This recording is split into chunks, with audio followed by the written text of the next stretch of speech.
नमस्कार दोस्तों, दिग्विजय शर्मा एकेडमी में आपका स्वागत है। आज हम मैथ्स के एमसीक्यूज करने वाले हैं। आज जो हम टॉपिक करने वाले हैं उसका नाम है linear equation in two variables. ठीक है, तो इसमें क्लास 9 के साथ साथ क्लास 10 के भी यहाँ पर एमसीक्यूज मिलेंगे आपको। ठीक है, तो आगे देखते हैं क्वेश्चंस। ठीक है, क्वेश्चंस देखने से पहले हम थोड़ा सा कॉन्सेप्ट समझते हैं।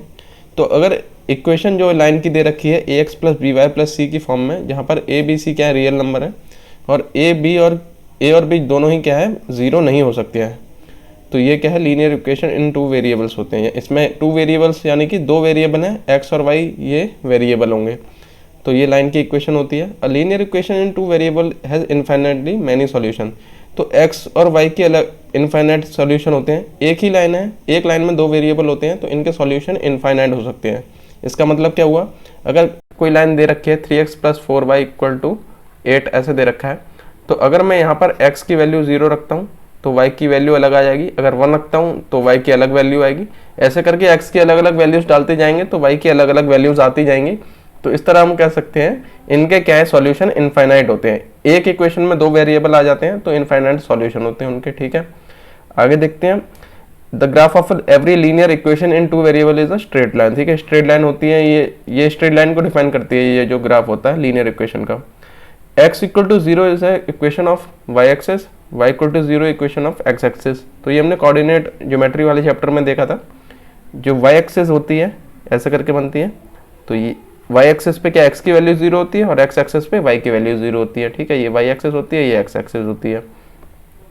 x = a is a straight line parallel to y axis. तो y एक्सेस के पैरेलल ऐसे बनती है लाइन। ठीक है, तो इसमें क्या है, y की तो वैल्यू पता ही नहीं है कितनी है, लेकिन x की पता है हमें खाली। तो x की उतनी वैल्यू होगी जितनी ये यहाँ से यहाँ तक डिस्टेंस होगी। ठीक है, y एक्सिस से जितनी डिस्टेंस होगी इस लाइन की, वही हमारी x की वैल्यू होगी। तो ये हो जाएगी x = a, ये वाली लाइन। और अगर x एक्सिस के पैरेलल ऐसे करके लाइन जा रही है तो वो ऐसे आ जाएगी, y = a की फॉर्म में आ जाएगी। ठीक है, तो x = a जो लाइन होगी वो पैरेलल टू y एक्सिस होगी, और y = a ये पैरेलल टू x एक्सिस होगी। ठीक है, an equation of the type y = mx represent line passing through origin. तो इस तरह के फॉर्म में होगी कोई इक्वेशन, y = 3x 4x ऐसे करके कुछ भी हो सकती है। तो ये वो होगी जो ओरिजिन से पास हो रही होगी लाइन, ऐसे करके जाएगी जो। ठीक है, ठीक है, ये तो इस every point on the graph two variable is solution.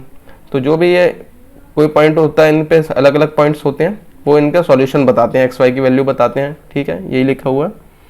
आगे देखते हैं। और तो आगे देखिए, दो यहाँ पर लीनियर इक्वेशन टू वेरिएबल की दो अगर इक्वेशन दे रखी है हमको, जैसे कि एक ये दे रखी है, ये दे रखी है, तो इनको देखकर ही हम बता सकते हैं a1/a2 b1/b2 ये निकाल के बता सकते हैं कि वो इंटरसेक्टिंग होंगी, कोइंसिडेंट होंगी या पैरेलल होंगी। उनका एक सॉल्यूशन होगा, कितने सॉल्यूशन होंगे। ठीक है, सॉल्यूशन होगा या नहीं होगा, तो इसको समझते हैं। तो कोई भी इक्वेशन होगी उसको हम इस फॉर्म में ले आएंगे। ठीक है, तो यहाँ पर देखिए, अगर ये वाला देखते हैं सेकंड वाला, तो या तो उसको 2x + 3y - 9 = 0 वाली फॉर्म में ले आइए, या फिर इस फॉर्म में ले आइए 2x + 3y = 9। तो फिर दूसरे वाले को भी उसी फॉर्म में रखना होगा, 4x + 6y = 18। ठीक है, तो इसके जनरल टर्म जो होती है इक्वेशन की वो ऐसे होती है, पीछे भी देखा था हमने, ax + by + c। a होता है x का कोएफिशिएंट, x के साथ जो मल्टीप्लाई में, b होता है y का कोएफिशिएंट, y के साथ जो मल्टीप्लाई में, c कांस्टेंट नंबर होता है। तो या तो ऐसे लिख लो या c को इस तरफ भी भेज सकते हैं। ठीक है, आपकी मर्जी है वो, लेकिन दोनों इक्वेशन में सेम करना है। उसके बाद a1/a2 b1/b2 और c1/c2 निकाला जाता है दोनों इक्वेशन का। ठीक है, तो इसमें a1 क्या हो जाएगा 1, a2 क्या हो जाएगा 3, तो a1/a2 1/3 आ गया। इसी तरह b1/b2 क्या है, b1 होगा -2 और b2 हो जाएगा 4, तो b1/b2 ये निकल आया, c ये हो गया। ठीक है, इसके साथ में प्लस c के लिए कुछ दिया नहीं है, यहाँ पर -20 आगे कुछ नहीं दिया है, तो वो 0 हो जाएगा। ठीक है, तो 0/20 हो गया। ठीक है, ऐसे करके निकालते हैं ये a1/a2, इनके रेशियो निकालते हैं। इन रेशियो निकालने के बाद ये आ गया, तो अगर a1/a2 ही इक्वल नहीं है b1/b2 के, तो लाइन क्या होंगी, इंटरसेक्टिंग होंगी, वो एक दूसरे को काटेंगी, जैसे ये वाला दे रखा है। ठीक है, इंटरसेक्टिंग लाइन होती है ऐसे करके। ठीक है, जो इंटरसेक्टिंग लाइन होंगी, तो जिस पॉइंट पे वो इंटरसेक्ट करेंगे, मिलेंगी, वही उनका सॉल्यूशन होता है। तो ऐसी लाइन का क्या है, ओनली वन सॉल्यूशन होता है, एग्जैक्टली वन सॉल्यूशन होता है। अच्छा, अगर A1/A2, B1/B2 और C1/C2 ये तीनों रेशियो क्या है, एक दूसरे के इक्वल है, ठीक है, तो इनको बोलते हैं कोइंसिडेंट लाइन, कोलिनियर भी बोलते हैं, ठीक है। तो ये एक ये वाला ऑप्शन हो जाता है, दोनों लाइन क्या है एक दूसरे के ऊपर ओवरलैप कर रही है, ठीक है, एक लाइन ये हो गई, दूसरी लाइन ये हो गई, एक दूसरे के ऊपर आई है, ठीक है। तो इसमें क्या है, आप देख सकते हैं कितनी जगह मीट कर रहे हैं, तो इसका कोई गिनती नहीं है, इनफाइनाइट जगह पर ये मीट कर रहे हैं। ये क्या है, दोनों लाइन एक जगह मीट कर रही थी, तो इनका सॉल्यूशन 1 हो जाएगा, एक ही सॉल्यूशन होगा। इनका पता ही नहीं कितने पॉइंट पे मीट कर रहे हैं, तो ये क्या हो जाएंगे, इनके इनफाइनाइट सॉल्यूशन हो जाएगा, ठीक है, इनका इनफाइनाइटली मैनी सॉल्यूशन हो जाएंगे, ठीक है। अगर इनका ऐसा केस बनता है कि A1/A2 तो B1/B2 के इक्वल है, लेकिन C1/C2 के इक्वल नहीं है, तो ये पैरेलल लाइंस होंगी। अब देखिए पैरेलल लाइंस कहाँ मिल रही हैं, बिल्कुल नहीं मिलती हैं, उनका नाम ही ये होता है, पैरेलल उन्हीं को कहते हैं जो मिलती नहीं कभी भी, ठीक है। तो जो मिल नहीं रही हैं तो इनका कोई सॉल्यूशन नहीं होगा, तो इनका नो सॉल्यूशन होता है। अच्छा, जो नो सॉल्यूशन होता है उसको हम इनकंसिस्टेंट कहते हैं, ठीक है, इनकंसिस्टेंट कहते हैं। पैरेलल वाली जो होती हैं उनको क्या कहते हैं, इनकंसिस्टेंट। और ये दो ऊपर वाली जो होंगी तो इस वाले को कहेंगे कंसिस्टेंट, ठीक है, और इसको कहते हैं डिपेंडेंट कंसिस्टेंट, ठीक है। पैरेलल वाली को, पैरेलल नहीं, ये वाले जो है जो तीनों इक्वल है, कोइंसिडेंट वाली को डिपेंडेंट कंसिस्टेंट कहेंगे, ठीक है। तो यहां पर ये वाली हो जाएगी कंसिस्टेंट और ये दोनों डिपेंडेंट कंसिस्टेंट हो जाएगी, और ये इनकंसिस्टेंट हो जाएगी। जिसका सॉल्यूशन नहीं आ रहा उसको हम इनकंसिस्टेंट कहेंगे। यहाँ थोड़ा लिखने में दिक्कत हो रही है, आप लिख लीजिएगा अपनी तरफ से, ये इनकंसिस्टेंट है, ठीक है। आगे देखते हैं, the linear equation 4x - 10y, यहाँ से क्वेश्चन स्टार्ट होते हैं।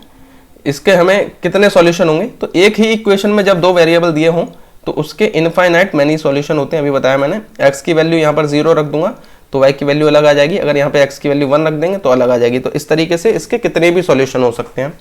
If 2, 0 is the solution of the linear equation 2x + 3y = k, तो यहाँ पर जब सॉल्यूशन 2, 0 दे रखा है, यानी x की वैल्यू 2 और y की वैल्यू 0 दे रखी है, तो x की जगह यहाँ पर 2 रख देते हैं और y की जगह रख देते हैं अगर 0, तो ये 0 हो जाएगा पूरा।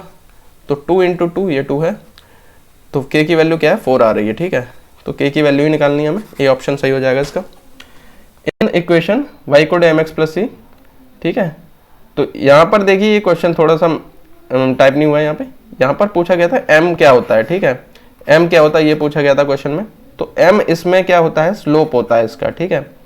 इस तरह की क्वेश्चन दे रखी होगी तो यहाँ पर क्वेश्चन में थोड़ा सा टाइप होने में दिक्कत होगी। यहाँ पे पूछा गया था व्हाट इज m, ठीक है, m क्या होता है, तो m इसमें क्या होता है, इसका स्लोप होता है लाइन का, ठीक है। आगे देखते हैं, the graph of the linear equation cuts the y axis at point, तो y एक्सिस पर अगर कट करेगा ऐसे करके ये ग्राफ, तो ठीक है, y एक्सिस पे जहां पर कट करेगा तो y एक्सिस पे हमें पता है x की वैल्यू क्या होती है, 0 होती है।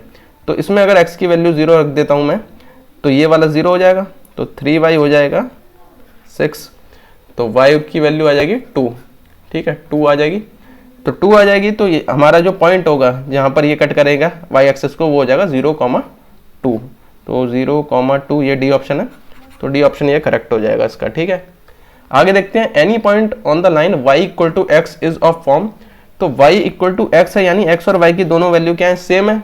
तो यहाँ पर देखिए x y की वैल्यू सेम नहीं है, यहाँ पे भी नहीं है, यहाँ पे भी नहीं है, इसमें दोनों की वैल्यू सेम है, तो यही आंसर हो जाएगा। अगर y = x ये इस तरह की लाइन दे रखी है तो उसके जो पॉइंट होंगे वो इस फॉर्म में आएंगे, दोनों के दोनों सेम होंगे। आगे देखते हैं, the graph of x = 5 is a line, तो x = 5 ये ऐसे करके लाइन बनी हुई है, ठीक है। ये क्या है, x = 5 ऐसे बनेगी, y एक्सिस के पैरेलल बनेगी, ये y एक्सिस है, ये x एक्सिस है। तो इसकी क्या है, यहाँ से यहाँ तक डिस्टेंस कितनी है, ये 5 दे रखी है, ठीक है, तभी ऐसे करके बनी है। अगर 2 होती तो यहाँ बन जाती, 8 होती तो इधर बन जाती, ठीक है, इस तरीके से बनती है। तो ये क्या है, पैरेलल टू x एक्सिस नहीं है, ये पैरेलल टू y एक्सिस है, और इसका डिस्टेंस क्या है, 5 यूनिट है फ्रॉम ओरिजिन, 5 यूनिट है ओरिजिन से, तो ये इसका करेक्ट आंसर हो जाएगा। If a linear equation has solutions then it is of the form, तो लीनियर इक्वेशन के यहाँ पर हमको सॉल्यूशन दे रखे हैं -3,3, 0,0, 3, -3 ऐसे करके सॉल्यूशंस दे रखे हैं, ठीक है। तो तो ये किस फॉर्म में होगा, तो ये हम इनकी वैल्यूज डाल के देख लेंगे, उससे हमें पता चल जाएगा। देखिए 0 तो सबका हो जाएगा ये, ठीक है, 0 तो सबका सॉल्यूशन होगा सेम, लेकिन -3,3 यहाँ पे डाल के देखते हैं। तो y की जगह रखते हैं, अगर 3 रखते हैं, इसमें y की जगह 3 रखते हैं और -x की जगह -3 रखते हैं, तो यहाँ पे देखिए 3 + 3 आ रहा है। यहाँ पर क्या किया हमने, ये वाला पॉइंट रखा है, यहाँ पर ये वाला पॉइंट यहाँ पर रखना है, तो 3 + 3 यहाँ पर 6 आ रहा है, तो ये हमारा आंसर नहीं आ रहा है, ठीक है। इसमें क्या किया हमने, x की जगह -3 और y की जगह +3 रखे हैं। तो x की जगह अगर मैं -3 रखता हूँ यहाँ पे और y की जगह रख देता हूँ +3, तो यहाँ पर देखिए दोनों 0 हो रहे हैं, तो ये सेटिस्फाई कर रहा है, 0 0 को तो करेगा ही सेटिस्फाई। और इस वालों को भी अगर डाल के देखते हैं, तो अगर x की जगह यहाँ पर देखिए x + y = 0 वाले में x की जगह अगर 3 रखते हैं और y की जगह अगर -3 रखते हैं, तो ये भी क्या हो जाएगा, 0 आ रहा है। तो ये बी ऑप्शन में जो है दोनों के दोनों सेटिस्फाई हो रहे हैं, ये वाला भी और 0 0 भी हो गई इसमें सेटिस्फाई, ठीक है। तो यही हमारा करेक्ट आंसर हो जाएगा। आप बाकी में भी डाल के चेक कर सकते हैं, उसमें करेक्ट आंसर नहीं आएगा, ठीक है।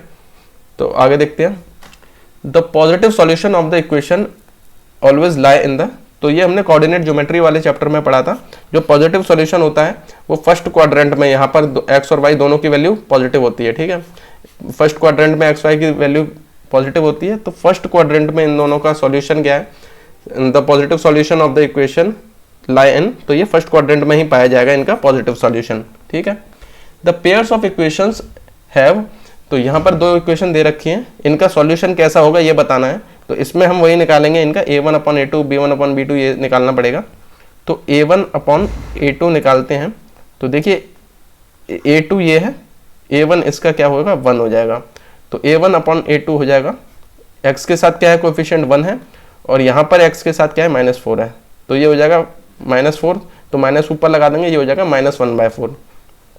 अभी देखिए b1/b2 अगर निकालते हैं, b1/b2, तो ये हो जाता है यहाँ पर 2 और ये हो जाएगा -8, तो 2 और -8 हो जाएगा, तो इसको माइनस ऊपर लगा लेंगे, तो ये भी क्या आ जाएगा, -1/4 ही आ रहा है, ठीक है। अभी c1/c2 निकालते हैं, तो ये हो जाएगा -5/20, तो ये भी क्या है, -1/4 ही आ रहा है। तो a1/a2 = b1/b2 = c1/c2, तीनों इक्वल आ रहे हैं। तो ये किसका, कौन सी वाली, दूसरा वाला जो केस था हमारा, जो कोलिनियर वाली कोइंसिडेंट जो लाइन थी, उनका ये बन रहा है। तो इसमें क्या है, इनफाइनाइट मैनी सॉल्यूशन बन जाएंगे, ठीक है, इनफाइनाइट मैनी सॉल्यूशंस बन जाएंगे इसमें, क्योंकि इसमें क्या है, एक दूसरे के ऊपर ओवरलैप करेंगे, दोनों लाइन से सेम ही है, ठीक है। इसमें से अगर मैं -4 कॉमन ले लेता हूँ, ये सेम लाइन बनेगी, देखिए इसमें -4 कॉमन लेंगे, तो ये क्या बन जाएगा, x + 2y - 5 ही बनेगा। ये दोनों सेम ही लाइन होती हैं, एक दूसरे के ऊपर ओवरलैप करती हैं ये, ठीक है। तो ये क्या हो, ये वाला क्या हमारा ऑप्शन सी हो जाएगा, इनफाइनाइट मैनी सॉल्यूशन, क्योंकि यहाँ पर क्या केस बना, यहाँ पर a1/a2 = b1/b2 = c1/c2, ये तीनों क्या एक दूसरे के इक्वल आए, ठीक है, ये इक्वल है, यहाँ पे इक्वल दिया हुआ है तीनों का, ठीक है, इसीलिए ये वाला है। तो ये केस हमको याद रहेंगे तो ये आसानी से बता सकते हैं हम, ये पूछा जाता है एग्जाम में काफ़ी, ठीक है। If a paper of linear equation is consistent then the lines are, तो कंसिस्टेंट क्या है, 2 केसेस में बनता है, पैरेलल में कंसिस्टेंट नहीं होता है। कंसिस्टेंट तभी होगा जब दोनों क्या है, या तो इंटरसेक्टिंग हो या कोइंसिडेंट हो। ऊपर वाले दोनों केसेस में क्या है, हमारा कंसिस्टेंट बनता है, पैरेलल में इनकंसिस्टेंट होता है। इसमें इनकंसिस्टेंट है, इन दोनों में कंसिस्टेंट बनता है, तो इन दोनों में ही कंसिस्टेंट होता है, तो या तो ये हो या ये हो, ठीक है। ऑप्शन डी इसका सही आंसर हो जाएगा। If the lines 3x + 2ky - 2 = 0 and 2x + 5y + 1 = 0 are parallel, तो पैरेलल के लिए हमारे क्या होता है condition, a1/a2 = b1/b2 not equal to c1/c2 होता है, ठीक है, ये कंडीशन होता है। तो यहाँ पर k की वैल्यू चाहिए, तो हम ये इस वाले को यूज करेंगे, a1/a2 = b1/b2 को यूज कर लेंगे। तो इसका a1 है 3, इसका है 2, तो 3/2 ये इक्वल टू हो जाएगा, y का कोफिशिएंट यहाँ पे 2 के दे रखा है और इधर 5 दे रखा है, तो ये इक्वल हो जाएगा 2k/5k। तो k की वैल्यू निकालनी है, तो 5 मल्टीप्लाई में जाएगा और 2 भी इधर मल्टीप्लाई में हो जाएगा, तो ये हो जाएगा 5 3 = 15 और 2 2 = 4, 15/4, ये बी ऑप्शन करेक्ट हो जाएगा इसका, ठीक है। The pairs of equation 9x plus 3y plus 12 equal to 0 and 18x plus 6y plus 26 equal to 0 है। तो यहाँ पर भी वही a1 a2 वाला निकालना है। तो a1 अपॉन a2 निकाल के देखते हैं, यहाँ भी सॉल्यूशन कैसा होगा ये बताना है। तो ये हो जाएगा 9 अपॉन 18, तो ये काटेंगे तो ये जाएगा 1/2। b1 अपॉन b2 निकालते हैं तो ये आ रहा है 3/6, तो ये भी आ रहा है 1/2। c1 अपॉन c2 निकाल रहे हैं तो ये आ रहा है 12 अपॉन 26, तो ये 1/2 नहीं आ रहा है, ये क्या है 2 से कट रहा है, ये 6 और नीचे 13। तो यहाँ पर ये दोनों तो एक दूसरे के इक्वल हैं। a1 अपॉन a2 जो है a1 upon a2 equal to b1 upon b2 आ रहा है, लेकिन c1 अपॉन c2 के ये इक्वल नहीं आ रहा है। तो ये क्या पैरेलल लाइन वाला केस बनता है, ये पैरेलल लाइन के लिए ये बनाया जाता है, ये कंडीशन आती है। तो पैरेलल लाइन में क्या होता है, नो सॉल्यूशन होता है। तो यहाँ पर ऑप्शन डी नो सॉल्यूशन हो जाएगा। आगे देखते हैं, one equation of a pair of dependent linear equation is -3x plus 5y minus 2 equal to 0, the second equation will B.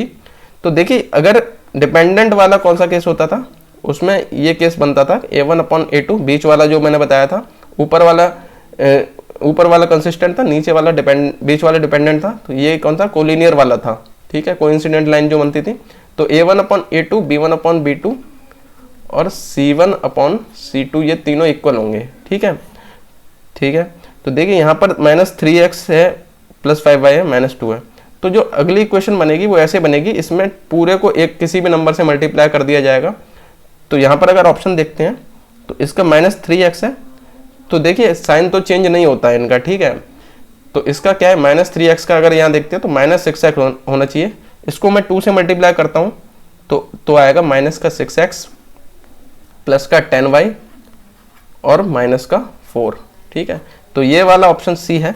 इसका अगर हम ये चेक करते भी हैं तो a1 अपॉन a2 क्या आएगा -3 अपॉन -6, तो ये 1/2 आएगा। b5 अपॉन 10 भी 1/2 आएगा, और ये तुम्हारा -2 अपॉन 4 ये भी 1/2 आएगा। तो इसके डिपेंडेंट वाले ये या फिर ये वाले कोलिनियर वाले निकालने होंगे आपको। तो इसको निकालने के लिए सिंपल ये रहेगा कि ये देखना है कि इस इक्वेशन में किसी एक नंबर से मल्टीप्लाई करने पर, ठीक है, कोई भी नंबर मल्टीप्लाई करने पर अगर कोई इक्वेशन आ रही है तो वही हमारा क्या है डिपेंडेंट का आंसर हो जाएगा, ठीक है। तो ये यहाँ 2 से हो रहा है, 3 से भी हो सकता था, 4 से भी हो सकता है, किसी भी एक नंबर से सारे इक्वेशन को मल्टीप्लाई किया जाएगा, तो जो इक्वेशन आएगी वही हमारा आंसर होगा। तो यहाँ पर बाद में ये a1 a2 ये वाला भी निकाल के देख सकते हैं, ये सेम ही आ रहा है, 1/2 आ रहा है सबका, ठीक है। तो ये आंसर क्या हो जाएगा, सी हो जाएगा -6x प्लस 5y का प्लस 10y माइनस 4, ठीक है। आगे देखते हैं, ठीक है, ये वाला क्वेश्चन देखते हैं अभी। Ritu can row a downstream 20 kilometre in 2 hours and upstream 4 kilometre in 2 hours. Her speed of rowing in still water is and water speed of the current is. तो यहाँ पर क्या है, बोट चला रही है, ठीक है, तो बोट में रोइंग हो रही है। तो बोट की स्पीड हम मान लेते हैं x, स्पीड ऑफ बोट को x मान लेते हैं, ठीक है, ये बोट की स्पीड है।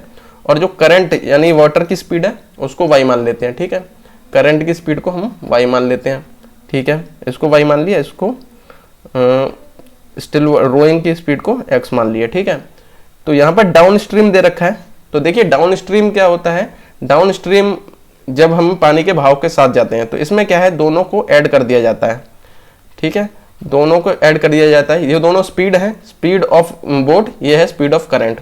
तो डाउन स्पीड में क्या है, देखिए आप भाव नीचे आएंगे, ऊपर से नीचे, तो क्या है स्पीड तेज होगी तो दोनों का स्पीड क्या है ऐड हो जाएगी। ऊपर अपस्ट्रीम जाएंगे तो इसमें क्या होता है, दोनों की स्पीड अलग अलग, एक दूसरे के डायरेक्शन डिफरेंस होगा, ठीक है।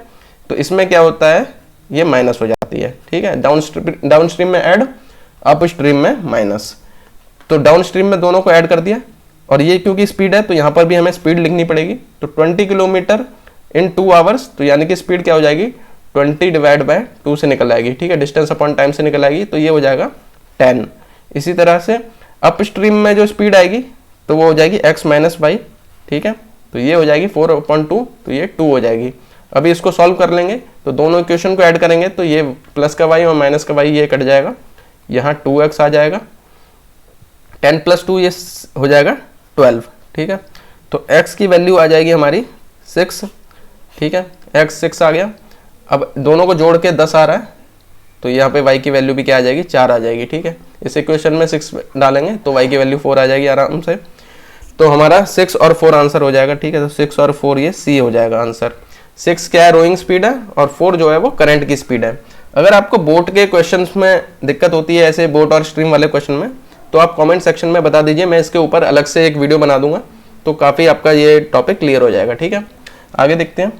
The angles of a cyclic quadrilateral ABCD are, तो ये दे रखे हैं, एक्स और वाई की वैल्यू निकालनी है। तो साइक्लिक क्वाड्रिलेटरल जो होता है उसके अपोजिट जो एंगल होते हैं, ठीक है, साइक्लिक क्वाड्रिलेटरल होता है जो सर्कल के अंदर बनता है। ठीक है, तो इसके अपोजिट एंगल का सम 180 डिग्री होता है। साइक्लिक क्वाड्रिलेटरल के अपोजिट एंगल का सम जो होता है वो 180 डिग्री होता है। ठीक है, तो इस प्रॉपर्टी का हम यूज करेंगे इसमें। साइक्लिक क्वाड्रिलेटरल होता है जो क्या है, जिसके सारे एंड पॉइंट क्या है, सर्कल के सर्कमफ्रेंस पे हैं। ठीक है, ये इसके एंड पॉइंट यहाँ पे हैं। तो इसका ये एंगल और ये एंगल का सम 180 डिग्री होगा, और ये वाले के और ये वाले का 180 डिग्री होगा। ठीक है, टोटल तो 360 होता ही है। तो अभी देखते हैं, तो अपोजिट एंगल ए और सी का सम हो जाएगा 180 डिग्री। तो यहाँ लिख लेंगे A plus C equal to 180 degree हो जाएगा। A plus C equal to 180 degree. A plus C में क्या है, 6x प्लस 10 और x plus y plus x plus y. तो ये क्या हो जाएगा, 6x प्लस x हो जाएगा 7x plus y equal to ये 180 डिग्री हो जाएगा। ठीक है, तो यहाँ पर 7x प्लस वाई, ये 10 उधर जाएगा तो ये माइनस हो जाएगा, 170 आ जाएगा। ठीक है, तो इससे हमारा ये निकल आएगा 7x plus Y equal to 170। तो इससे हम ये निकाल सकते हैं y इक्वल टू क्या हो जाएगा, 170 माइनस 7x। अब ये क्योंकि मैं अभी बताता हूँ। अच्छा, इसी तरह से दूसरी इक्वेशन बनेगी। दूसरी इक्वेशन क्या हो जाएगी, इन दोनों को ऐड करके 180 डिग्री लिख लेंगे, b और d वाले ये अपोजिट हो जाएंगे। तो ये हो जाएगा 5x plus 3y minus 10 equal to 180 degree. ठीक है, इसको सॉल्व कर सकते हैं आगे। ठीक है, तो नॉर्मली हम क्या करेंगे, इस इक्वेशन को और इस इक्वेशन को सॉल्व करके आंसर निकाल सकते हैं, लेकिन हमारे पास ऑप्शंस हैं, तो हम क्या करेंगे, इस इक्वेशन में क्या है, इन ऑप्शन की वैल्यू डाल के देख लेंगे। ठीक है, तो इस वाले में हम x की जगह 20 और y की जगह 10 डाल के देखते हैं। तो x की जगह 20 डाल के देखते हैं कि y की वैल्यू 10 आ रही है या नहीं आ रही है। तो अगर x की वैल्यू 20 रखते हैं तो y की वैल्यू क्या आ रही है देखते हैं। तो 20 रखते हैं तो ये आ जाएगा 7 इंटू 20, तो ये 140 हो जाएगा। 140 170 में से जाएगा तो y की वैल्यू क्या आ रही है, 30 आ रही है। ठीक है, तो x की वैल्यू 20 के साथ y की वैल्यू 30 होता तो सही आंसर होता, तो जो कि हमारा क्या है, बी ऑप्शन में आ रहा है, तो ये करेक्ट हो जाएगा। ठीक है, यहाँ पर ऑप्शन की मदद से हमें करना होगा। ठीक है, पूरा लंबा करेंगे तो टाइम लगेगा। आप चाहें तो वैसे भी कर सकते हैं, आपको बेसिक मेथड से इस इक्वेशन को और इस इक्वेशन को क्या है, एलिमिनेशन मेथड से सॉल्व करना होगा। यहाँ पर y दे रखा है तो इसको 3 से मल्टीप्लाई करके यहाँ पर भी 3y बनाना होगा, जिसमें क्या 3 से मल्टीप्लाई करेंगे तो ये हो जाएगा 21x plus 3y minus equal to 17 का ये क्या है, मल्टीप्लाई होगा, उसमें 3 का मल्टीप्लाई होगा, 17 3 51 तो 510। तो ऐसे करके आगे सॉल्व कर सकते हैं, लेकिन कंपटीशन एग्जाम में आप ऐसे करेंगे तो टाइम लगेगा। तो यहाँ पे स्टेप्स के कोई नंबर नहीं, हमें आंसर निकालना है कैसे भी करके, तो इस तरीके से आप निकाल सकते हैं। ठीक है, एक ही क्वेश्चन से आराम से निकल जाएगा। ठीक है, तो आगे देखते हैं। If the father's age is 6 times his son's age, 4 years hence the age of father will be 4 times his son's age. The present age in years of the son and the father are, तो यहाँ पर as वाला question है। अगर as वाले question में आपको कोई दिक्कत है तो मैंने इस पर वीडियो ऑलरेडी बना रखा है, आप उसको जरूर देखिए। ठीक है, अभी इसका सॉल्यूशन देखते हैं। तो यहाँ पर देखिए, हम पहले बेसिक से बता देता हूँ मैं। Father's age is 6 times his son's age, तो फादर की एज को अगर मैं y मान लेता हूँ, ठीक है, ये फादर की एज है, और सन की एज को x मान लेते हैं। तो फादर की एज दे रखी है 6 टाइम्स सन की एज, तो फादर एज y हो जाएगी 6x। ठीक है, 6 टाइम्स दे रखी है, ये एक इक्वेशन बन जाएगी। 4 year hence, 4 year hence का मतलब होता है, ये विल भी लिखा है तो फ्यूचर की बात हो रही है, तो मतलब 4 साल बाद की बात हो रही है। तो 4 साल बाद में क्या, 4 4 ऐड हो जाएगा। The father will be 4 times his son's age. ठीक है, तो फादर की एज में अगर मैं 4 ऐड करता हूँ, 4 साल बाद की बात हुई है इसलिए 4 ऐड हो जाएगा। ठीक है, ठीक है, तो आगे देखते हैं। तो 4 टाइम्स हो रहा है वो सन के एज के, तो सन के एज में भी 4 ऐड हो जाएगा। तो यहाँ पर क्या हुआ, 4 साल बाद में ये 4 ऐड हो गया, और क्योंकि 4 टाइम्स होगा, यहाँ पर क्या लिखा है, father shall will be 4 times his son's age, तो इस तरीके से हो जाएगा।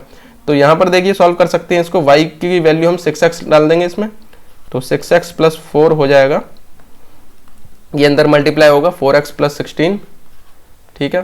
तो ये उधर में जाएगा तो यहाँ 2x आ जाएगा, 4 उधर जाएगा तो 12 हो जाएगा, तो x की वैल्यू क्या आ जाएगी यहाँ पर 6 आ जाएगी। अरे यार x हो जाएगा 6, ठीक है, x 6 हो जाएगा, तो और y क्या हो जाएगा 36 हो जाएगा,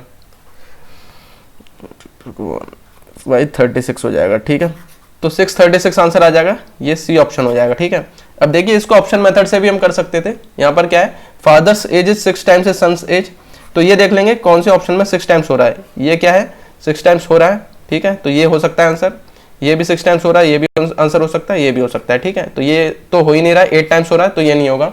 अब देखिए जो दूसरा ऑप्शन था उसमें क्या दे रखा था, 4 years hence age of father will be 4 times his son's age, तो 4 ऐड करता हूं अगर इसमें, तो इसमें 4 ऐड करते हैं तो आता है 8, अब जो है और इसमें 4 ऐड करते हैं तो आता है 28, तो ये 4 टाइम्स होना चाहिए था, तो ये 4 टाइम्स नहीं हो रहा है, तो ये आंसर नहीं आएगा। इसी तरह यहाँ पर 4 ऐड करते हैं तो आता है 9, यहाँ 4 ऐड करते हैं तो 34, तो ये भी 4 टाइम्स नहीं हो रहा है, लेकिन इसमें अगर 4 ऐड करते हैं, ठीक है, तो आ रहा है 10, और इसमें 4 करते हैं तो 40, तो ये देखिए 4 टाइम्स हो रहा है, तो ये करेक्ट आंसर हो जाएगा। तो आप इस तरीके से ऑप्शन मेथड से भी कर सकते हैं या इस तरीके से इक्वेशन बना के भी कर सकते हैं, ठीक है, पता आपको दोनों होने चाहिए, ठीक है। आगे देखते हैं, which of the following method is और are used for to find the solution of a pair of linear equation algebraically.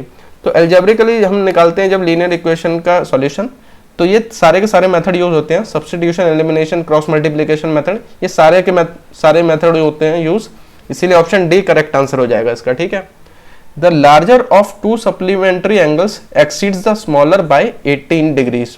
तो देखिए सप्लीमेंट्री एंगल्स होता है, तो इससे कंफ्यूजिंग टर्म एक और होती है कॉम्प्लीमेंट्री एंगल्स, दो चीज होती है सप्लीमेंट्री और कॉम्प्लीमेंट्री। तो जो कॉम्प्लीमेंट्री होता है वो एंगल होते हैं जिनका सम 90 डिग्री होता है, सप्लीमेंट्री होते हैं उनके सम 180 डिग्री होता है। तो इसको ऐसे याद रख सकते हैं आप, सी पहले आता है, सी छोटा हो गया, एस बड़ा हो गया, ठीक है, एस बाद में आता है। तो यहां पर दे रखा है दो जो एंगल दे रखे हैं वो एक दूसरे को एक्सीड कर रहे हैं 18 से, मतलब जो बड़ा वाला है वो छोटे से 18 ज्यादा है, ठीक है। तो अगर बड़ा वाला मान लेते हैं y है, तो छोटे वाले में से इसका डिफरेंस कितना हो जाएगा 18 हो जाएगा, ठीक है। यही लिखा है यहाँ पर, exceeds the smaller by 18 degrees, जो बड़ा वाला है वो छोटे से 18 डिफरेंस है उसका, ठीक है। तो आगे अब देखिए दूसरी इक्वेशन कैसे बनेगी, दूसरी इक्वेशन इससे बनेगी, क्योंकि ये सप्लीमेंट्री एंगल दे रखे हैं, यानी कि इनके दोनों का सम क्या दे रखा है 180 डिग्री दे रखा है हमको, तो इनका 180 डिग्री सम हो जाएगा, ठीक है। तो दोनों इक्वेशन को सॉल्व कर लेंगे, तो ये क्या है, यहाँ पर देखिए ये हमने लार्जर माना है, ये ध्यान रखना है, y लार्जर है, x जो है वो स्मॉलर है, तो दोनों को ऐड करेंगे, ये कट जाएंगे यहाँ पे, ठीक है। तो 2y की वैल्यू आ जाएगी यहाँ पर हमारे पास, 2y आ जाएगा यहाँ पे 198, ठीक है। तो y आ जाएगा कितना, 2 से ही डिवाइड होगा तो 99 आ जाएगा y, ठीक है, y 99 आ जाएगा। लेकिन हमसे यहाँ पर पूछा है उन्होंने स्मॉलर एंगल पूछा है, ठीक है, तो ये कौन सा था हमारा, लार्जर था, ये गलती से 99 मत लगा देना, ये गलत हो जाएगा। तो देखिए ये दोनों सप्लीमेंट्री हैं, तो 180 में से 99 माइनस कर लेंगे, तो आंसर क्या आ जाएगा हमारा, 180 में से 99 माइनस करेंगे तो 81 आ जाएगा, ठीक है। 100 माइनस कर देते तो 80 आता है, एक कम माइनस किया इसलिए एक ऐड कर देंगे, ठीक है, कैसे भी आप माइनस कर सकते हैं सर। तो आंसर क्या आ जाएगा इसका 81 आ जाएगा, इसमें ये ध्यान रखना है स्मॉलर पूछा है, ठीक है, इसीलिए अगर आपने 99 लगा दिया तो गलत हो जाएगा, ठीक है। A taxi charge in a city consist of a fixed charge together with the charge for the distance covered. तो यहाँ पर क्या है, टैक्सी चल रही है, ठीक है, उसमें क्या है एक फिक्स चार्ज है और एक क्या है जितने डिस्टेंस चलोगे उतना चार्ज है। तो अगर जैसे आपको 10 किलोमीटर चलना है तो पहले तो एक फिक्स चार्ज देना होगा, उसके बाद 10 किलोमीटर का पर किलोमीटर भी चार्ज अलग से देना पड़ेगा, ठीक है, ठीक है।